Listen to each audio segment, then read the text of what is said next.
If you are capable of causing अगर आप खुद के लिए अवसाद या डिप्रेशन पैदा करने में सक्षम हैं, I am saying this मैं ये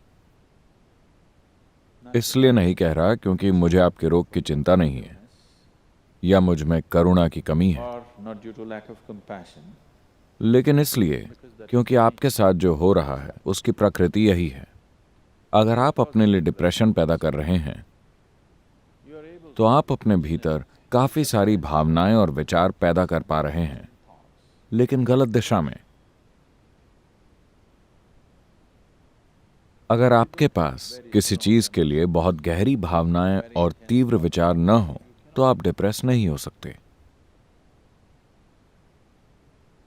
बात बस इतनी है कि आप ऐसे विचार और भावनाएं पैदा कर रहे हैं जो आपके खिलाफ काम कर रहे हैं, आपके पक्ष में नहीं। तो आपके पास खुद के लिए डिप्रेशन पैदा करने के लिए जरूरी शक्ति है, because क्योंकि आपको खुद के लिए मानसिक रोग बनाने के लिए, अगर आप शारीरिक तौर पर बीमार नहीं हैं, जो बहुत ही कम लोग हैं, बाकी बीमारियां खुद की बनाई हुई हैं।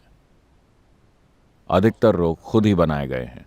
कुछ लोग शारीरिक रूप से बीमार हैं, उनके पास कोई चारा नहीं है। ये सब जेनेटिक और दूसरे कारणों की वजह से अपने भीतर से ही पैदा हो जाते हैं। almost everybody here, यहां मौजूद लगभग सभी लोगों को अगर हम train them एक खास तरह की विचार प्रक्रिया और भावना के साथ प्रशिक्षित करें और उन पर बाहरी हालातों से भी थोड़ा दबाव डालें, तो लगभग हर कोई अपना मानसिक संतुलन खो देगा। balance. They will become वो क्लिनिकल तौर पर बीमार हो जाएंगे। उन्हें पागलपन तक ले जाया जा सकता है, because क्योंकि विवेक और पागलपन के बीच की सीमा रेखा बहुत बारीक होती है। लोग अक्सर इसे ढकेलते रहते हैं। आप गुस्सा हो जाते हैं, आप इस रेखा को ढकेल रहे हैं। you're pushing the line. ये रेखा बहुत ही बारीक है। वास्तव में जब आप गुस्सा होते हैं, आपको पता होता है कि आप इस रेखा को ढकेल रहे हैं, इसलिए आप कहते हैं, मैं किसी के ऊपर गुस्से से पागल हो रहा था। आप किसी और के ऊपर गुस्से से पागल नहीं हैं, आप बस पागल हो रहे हैं। आप किसी और पर गुस्से से पागल नहीं हो सकते। You're just pushing आप बस अपने विवेक की सीमाओं को लांघ रहे हैं और पागलपन की ओर बढ़ रहे हैं। आप कुछ समय तक ऐसा कर रहे हैं और फिर वापस आ रहे हैं। एक काम कीजिए, हर दिन ये करके देखिए, 10 मिनट के लिए किसी के ऊपर बुरी कदर गुस्सा करें।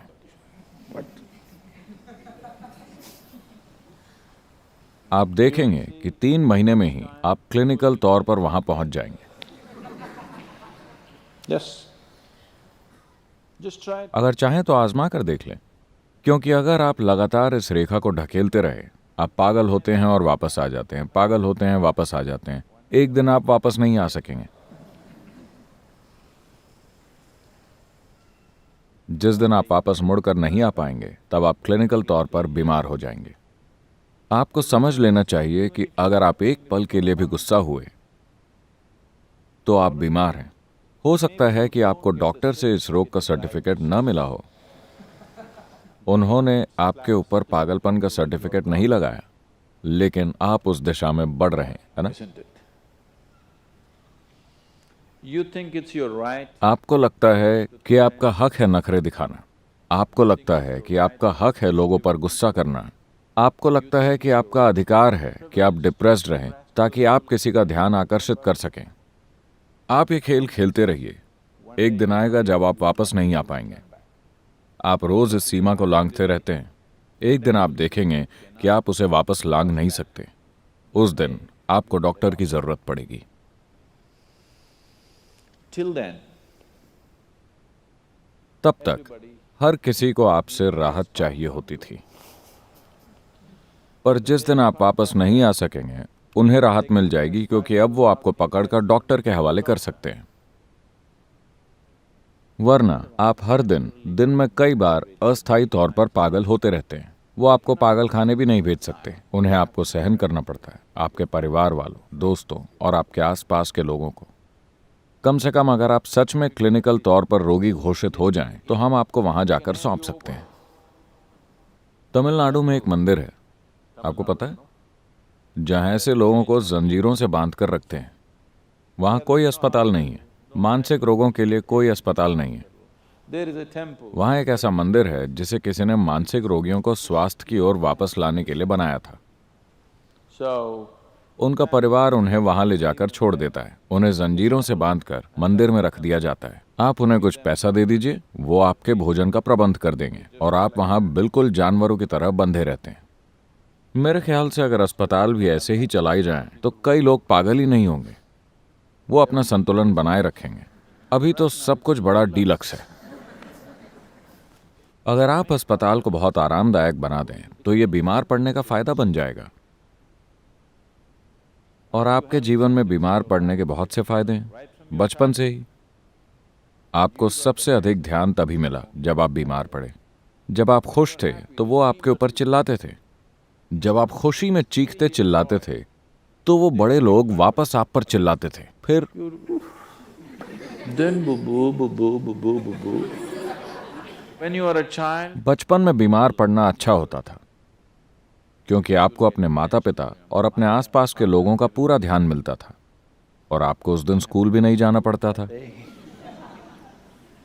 तो आपने शारीरिक तौर पर बीमार पड़ने की कला सीख ली।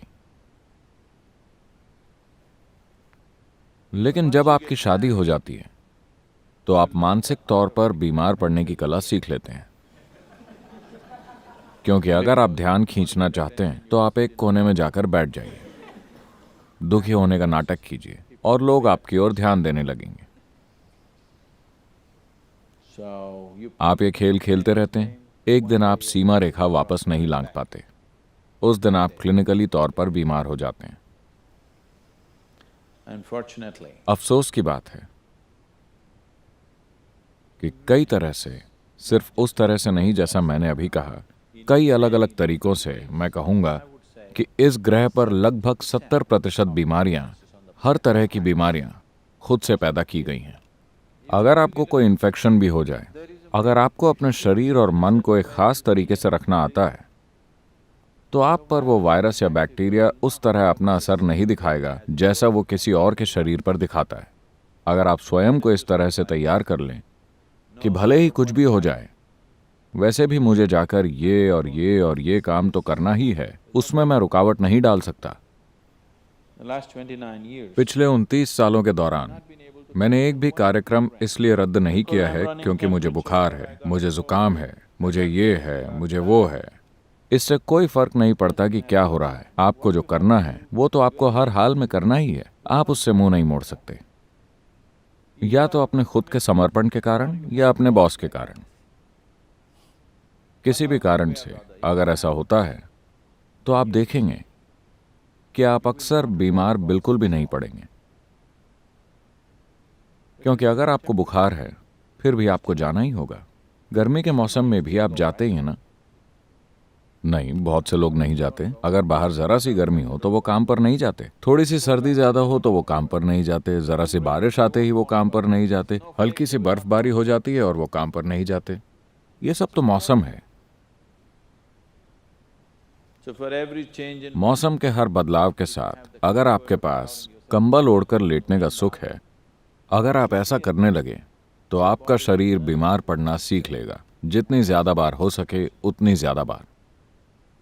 अगर आप तय कर लें कि इससे कोई फर्क नहीं पड़ता कि क्या हो रहा है, मुझे हर हाल में जाकर अपना काम करना ही है, आप देखेंगे कि आपका शरीर वापस ठीक हो जाएगा। जितनी जल्दी हो सके उतनी जल्दी, भले ही उसे सबसे बुरा इन्फेक्शन हुआ हो। तो आपको बस सेहत के लिए जरूरी परिस्थितियों को स्थापित करना है, सेहत के लिए जरूरी प्रेरणाओं और फायदों को स्थापित करना है, अपने लिए भी और अगर आपके बच्चे हैं तो उनके लिए भी। बीमार पड़ने के लिए प्रेरणा मत दीजिए। अगर आपका बच्चा बीमार है तो उसे दूर से देखें, उसे कभी बाहों में न भरें। उसे पता चल जाएगा कि ये उसके जीवन का सबसे बुरा समय है और उसे ये भी पता चल जाएगा कि उसे जल्दी ठीक होना है। और उस पर सबसे ज्यादा ध्यान दें जब वो खुश हो। आप देखेंगे कि वो अपने भीतर से स्वाभाविक तौर पर सीखेगा। उसके शरीर की केमिस्ट्री ये सीख जाएगी कि खुश रहने में फायदा है, बीमार रहने में कोई फायदा नहीं है। अगर आप ये बात समझा सकें अपने ही शरीर को, अपने शरीर के रसायनों को, और अपने आसपास के हर व्यक्ति को, तो आप देखेंगे कि लोग उतनी जल्दी बीमार नहीं पड़ेंगे जितनी जल्दी अभी पड़ते हैं। तो अपने लिए ये तय कर लें, आप पाएंगे कि आप सेहतमंद रहने लगे हैं। अगर आप अपने दिमाग को इस तरफ मोड़ सकते हैं तो आप उसे इस तरफ भी मोड़ सकते हैं। नहीं, मैं ऐसा इसलिए हूं क्योंकि जब मैं 7 साल का था मेरे पिता ने मेरे साथ बुरा बर्ताव किया था। अगर आपको ये सारी बकवास पता है तो आप अपने आप को बदल भी सकते हैं, है ना? It's time. समय आ गया है, आपको ये समझना ही होगा।